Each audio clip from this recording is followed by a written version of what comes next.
찬송가 419장 찬송하시면서 5월 20일 목요일 새벽 기도회를 하나님께 올려드립니다.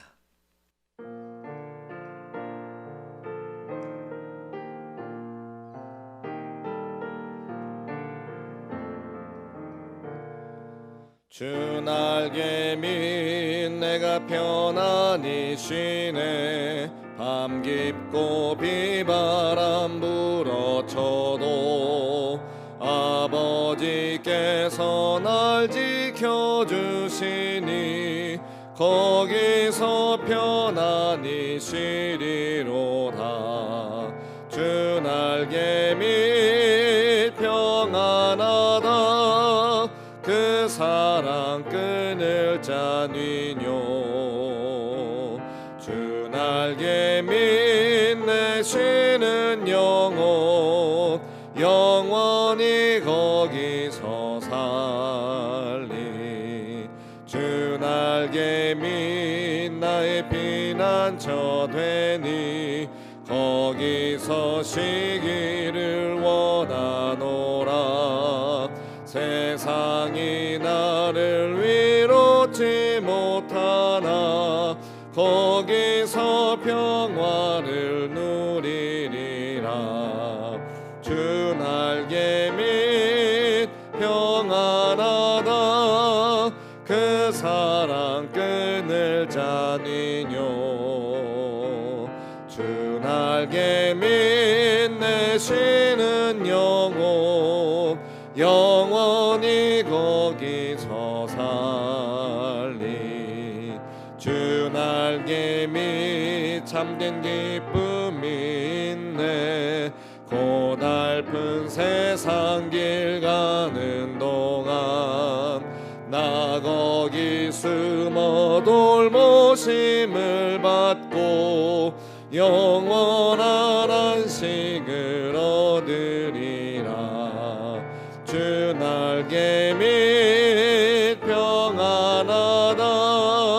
그 사랑 끊을 자니뇨. 주 날개 밑 내 쉬는 영혼 영원히 거기서 살리. 사도신경으로 신앙 고백하겠습니다. 나는 전능하신 아버지 하나님, 천지의 창조주를 믿습니다. 나는 그의 유일하신 아들, 우리 주 예수 그리스도를 믿습니다.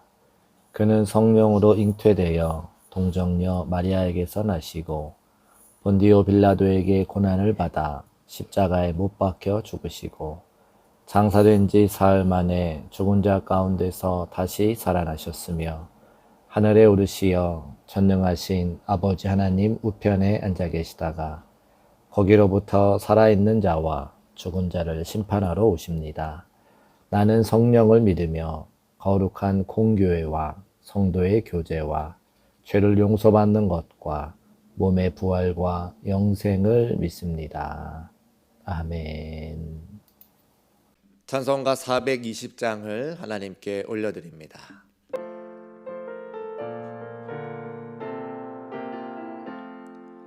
너 성결케 위해 늘 기도하며 너 주 안에 있어 늘 성경 보고 온 형제들 함께 늘 사귀면서 일하기 전마다 너 기도하라.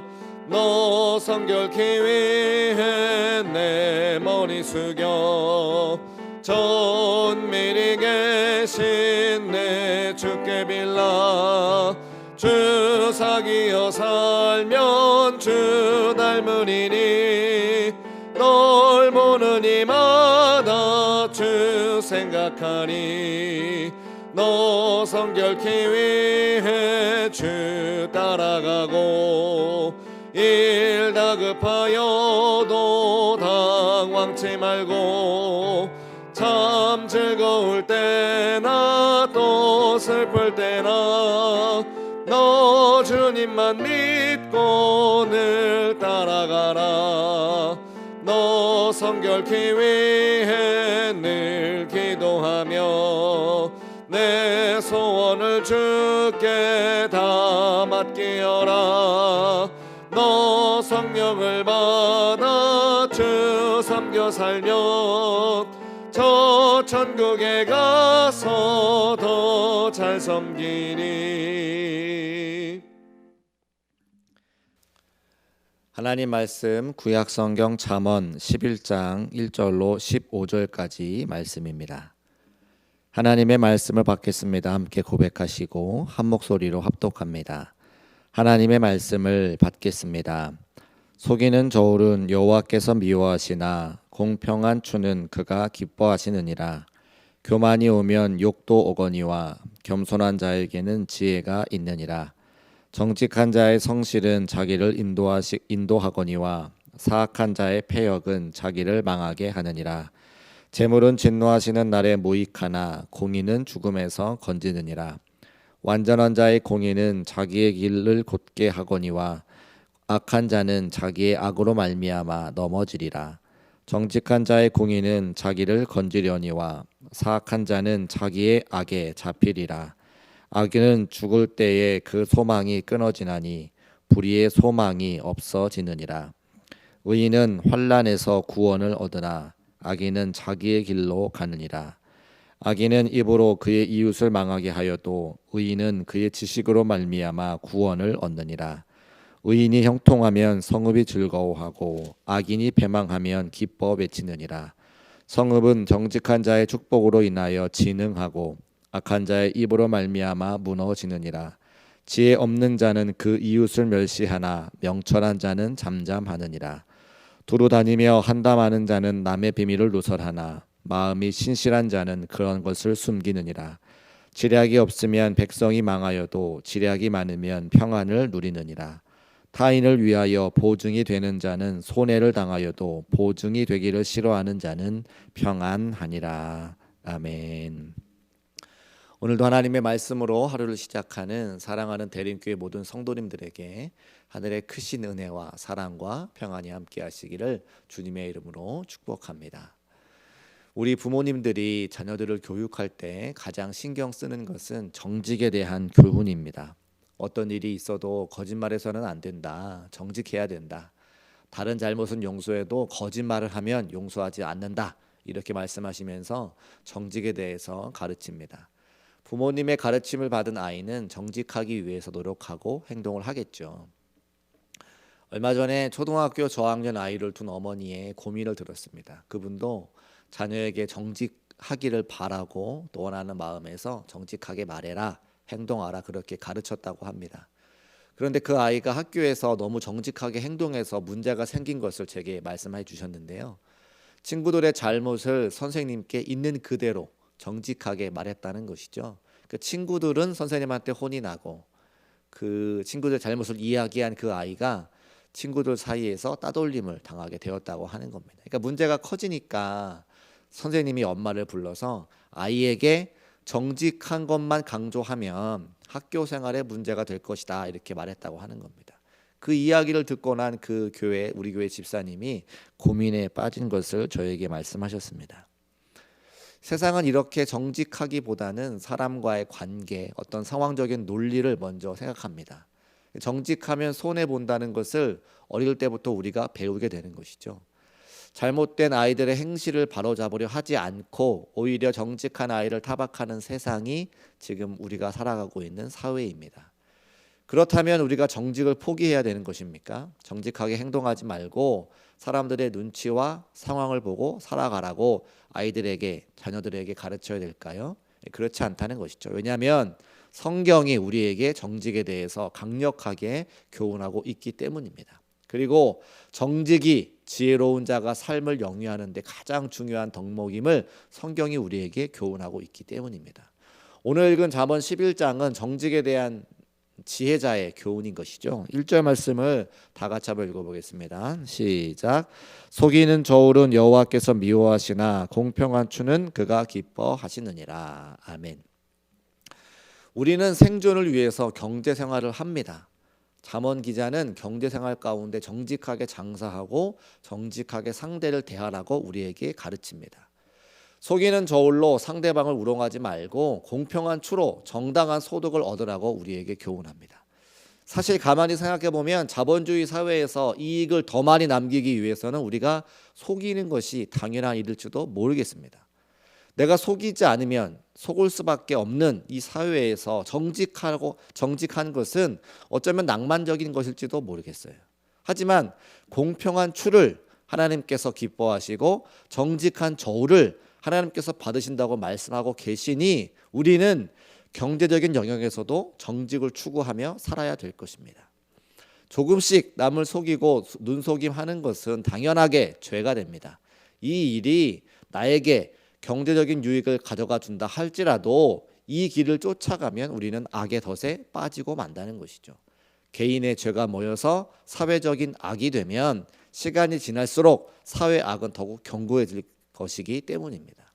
내가 경제적인 유익을 누리기 위해서 견고한 악의 진을 구축하게 된다면 그 손해는 고스란히 돌고 돌아서 우리 자녀 세대가 볼 수밖에 없다는 것입니다. 우리 부모 세대가 조금 더 잘 먹고 잘 살기 위해서 속이는 추와 공정하지 않은 저울로 상대방을 속이면 결국 그 피해는 돌고 돌아서 우리 자녀 세대가 질 수밖에 없다는 것입니다. 이 말씀을 마음에 새기고 경제적인 영역뿐만이 아니라 우리 모든 삶의 자리에서 정직할 수 있는 저와 여러분 되시기를 주님의 이름으로 축복합니다. 계속해서 잠언 기자는 정직이 우리를 인도하는 덕목이라고 말씀하고 있습니다. 3절의 말씀 같이 한번 읽어보겠습니다. 시작.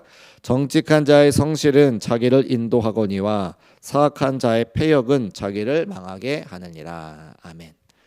여기서 성실이라고 하는 단어는 표리부동하지 않음, 앞과 뒤가 같음, 영원히 한결같음을 말하는 단어입니다. 정직한 자는 자기가 있는 그대로 드러내고 삶을 마치는 그날까지 그대로 자기의 삶을 살아가는 자라고 말씀하고 있는 것이죠. 사람들은 본능적으로 자기를 부풀려 이야기하기를 좋아합니다. 가진 척하고 많이 배운 척하는 것 좋아합니다. 사회 유명 인사들이 학력 위조를 하고 논문의 표절을 일삼습니다. 잠언 기자는 이런 사람들을 패역한 자라고 분명하게 말합니다. 그런데 정직하고 성실한 자는 자기를 인도한다 이렇게 기록하고 있죠. 성실하게 살아가면 시간이 오래 걸리더라도 주변 사람들이 그의 진실함을 알아준다는 것입니다. 그러면 그 사람은 함께 오랫동안 갈 수 있는 것입니다. 하지만 상대방을 속이는 사람과는 오랫동안 동행할 수가 없습니다. 오늘 우리가 어떤 길을 선택해야 될지는 명확하지 않습니까? 정직한 자의 길을 걸어가시기를 주의 이름으로 축복합니다. 하나님께서 인도하시는 은혜를 누릴 수 있는 저와 여러분 되시기를 주의 이름으로 축복합니다. 또한 정직한 자는 사회적인 관계를 잘 맺는 사람이라고 말씀하고 있는데요. 6절에 기록하고 있습니다. 정직한 자의 공의는 자기를 건지려니와 사악한 자는 자기의 악에 잡히리라. 아멘. 공의는 무엇입니까? 사회적인 관계를 말하는 것이죠. 사회적으로 정의를 드러내는 것이 정직입니다. 옳은 것은 옳다 하고 아닌 것은 아니라고 말하는 것이 공의입니다. 정직한 자는 혼자의 양심을 지키며 사는 것으로 그치지 않고 공동체 속에서 옳고 그른 것을 말할 수 있는 용기가 정직한 자의 공의라고 하는 것이죠. 그런데 공동체에 이런 사람들이 한둘 있으면 사실은 불편합니다. 왜냐하면 모두가 담합했는데 공의를 부르짖는 사람이 끝까지 반대하면 분위기가 나빠지잖아요. 이런 분들은 공동체에 거치는 돌이 됩니다. 그런데요, 우리가 생각을 바꿔야 되죠. 왜 그렇습니까? 예수님도 유대 사회에서는 거치는 돌이었습니다. 공의를 외치는 사람이었기 때문에 그 공동체가 밝아지고 공동체가 바른 길을 갔다고 하는 것입니다. 그렇다면 우리는 마땅히 거치는 자의 역할을 감당해야 되는 것이죠. 우리로 하여금 우리의 사회가 아름답고 밝은 사회가 된다면 누군가는 그 일을 감당해야 되는데 누가 그 일을 감당하겠습니까? 예수님께서 그렇게 하셨던 것처럼 우리 예수 믿는 사람들이 그런 일들을 감당해야 된다고 하는 것이죠. 나 혼자만 정직하면 된다. 이것은 어리석은 생각입니다. 우리가 살아가는 삶 속에서 나의 정직이 입에서 흘러나와서 우리 사회의 공의가 되시기를 주님의 이름으로 축복합니다. 오늘도 우리가 만나는 사람들과 공동체에 공의를 몸소 실천하고 입으로 말할 수 있기를 주님의 이름으로 축복합니다. 하나님께서 오늘 말씀에서 정직한 자가 누리는 축복을 말씀하고 있는데요. 11절에 있는 말씀 다 같이 한번 읽어보겠습니다. 시작. 성읍은 정직한 자의 축복으로 인하여 진흥하고 악한 자의 입으로 말미암아 무너지느니라. 아멘. 성읍이 정직한 자의 축복으로 진흥한다고 하는 말은 정직한 자의 입술에 하나님께서 권능을 주셨다고 하는 뜻입니다. 그가 성읍을 축복하면 그 성읍이 진흥하고 부흥하고 발전합니다. 정직한 자는 이렇게 놀라운 말의 권능을 받는다고 하는 것이죠. 우리가 말의 권능을 가지고 있으면 내가 하는 말이 힘이 있으려면 정직하게 살아야 됩니다. 내가 하고 있는 말이 다른 사람들에게 영향력을 끼치려면 내가 사람들에게 인정받아야 되는데, 내가 사람들에게 인정받는 것은 내가 정직해야 된다고 하는 것이죠. 내가 정직하게 살면 하나님은 나에게 능력을 주십니다. 반면에 악한 자, 정직하지 않은 자도 입술에 능력이 있습니다. 그가 말하면 공동체가 패망하게 되기 때문입니다. 여러분은 어떤 능력을 가지기를 원하십니까? 내가 축복하면 모두가 복을 받는 놀라운 말의 권능을 가지기를 원하지 않으세요? 부디 이런 인생이 되시기를 주님의 이름으로 축복합니다. 오늘 하루 정직한 자가 누리는 이 놀라운 축복이 다 내 것이 되는 그런 귀한 은총을 누리며 살 수 있는 대림교회 모든 성도들과 오늘 복된 날 되시기를 주님의 이름으로 축복합니다. 기도하겠습니다. 살아계신 아버지 하나님, 잠언의 말씀을 통해서 정직한 자의 삶, 또 그들에게 주시는 하나님의 복과 은혜를 알게 하시니 감사합니다. 이 땅 가운데 인생을 살아가며 하나님 앞에 받은 은혜와 사랑을 가지고 세상을 정의로운 사회가 되게 만드는 자의 삶이 될 수 있도록 인도해 주시고, 그 사명 감당하는 자에게 주시는 복과 은혜를 다 받아 누릴 수 있는 사랑하는 대림교회 모든 성도가 될 수 있도록 역사하시고 인도하여 주옵소서. 하루하루 살아가면서 주의 말씀과 은혜가 아니면 살아갈 수 없음을 이 시간 고백합니다. 오늘도 새벽을 깨우며 기도하는 사랑하는 성도들의 기도의 제목을 기억하여 주셔서 응답하여 주시고, 하나님이 우리 아버지가 되심을 날마다 고백하고 간증할 수 있는 형통한 자의 삶이 될 수 있도록 은혜와 사랑을 더하여 주옵소서. 세우신 담임 목사님 기억하여 주셔서 영육간의 강건함 더해 주시고, 하나님의 거룩한 일을 감당하시기에 부족함이 없도록 은혜와 능력을 허락하여 주옵소서. 우리 대림교회가 선교하는 교회가 되게 하시고 교육하는 교회가 되게 하셔서 마지막 때에 주의 사명 잘 감당하고 주 앞에 큰 기쁨과 영광과 감사와 찬송 올려드리는 우리 교회와 성도가 될 수 있도록 역사하여 주옵소서. 함께 하실 것을 믿고 감사드리며 우리 주 예수 그리스도의 이름으로 축복하고 기도합니다. 아멘. 하늘에 계신 우리 아버지, 아버지의 이름을 거룩하게 하시며 아버지의 나라가 오게 하시며 아버지의 뜻이 하늘에서와 같이 땅에서도 이루어지게 하소서. 오늘 우리에게 일용할 양식을 주시고 우리가 우리에게 잘못한 사람을 용서하여 준 것 같이 우리 죄를 용서하여 주시고 우리를 시험에 빠지지 않게 하시고 악에서 구하소서. 나라와 권능과 영광이 영원히 아버지의 것입니다. 아멘.